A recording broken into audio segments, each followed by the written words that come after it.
আজ আমি পাতার উপর মা কালীর এই চিত্রটি অঙ্কন করলাম।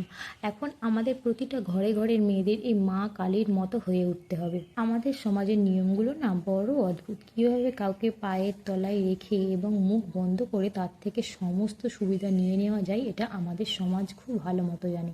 তবেই না মেয়েদের জন্য এত বাধা, এত নিষেধ, এত আপত্তি। মেয়েরা কেমনভাবে চালচলন করবে সেটা পুরুষ নির্ধারণ করে দেয়।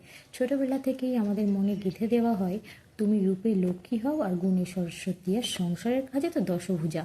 কিন্তু কেউ বলে না, কালী হও, নিজের চোখে আগুন রাখো, অন্যায়ের বিরুদ্ধে রুখে দাঁড়াও, প্রয়োজনে শয়তানের ধর থেকে মুন্ডটা আলাদা করতে দ্বিধাবোধ করো না। অনেক হয়েছে লক্ষ্মী সরস্বতী, এখন আমাদের সমাজে একটা কালীর প্রয়োজন, প্রতিটা ঘরে ঘরে কালীর প্রয়োজন। তো বন্ধুরা, আমার আঁকাটি আপনাদের কেমন লাগলো অবশ্যই কমেন্টে জানাবেন। ভালো লাগলে লাইক, শেয়ার এবং সাবস্ক্রাইব করে দেবেন। Thank you.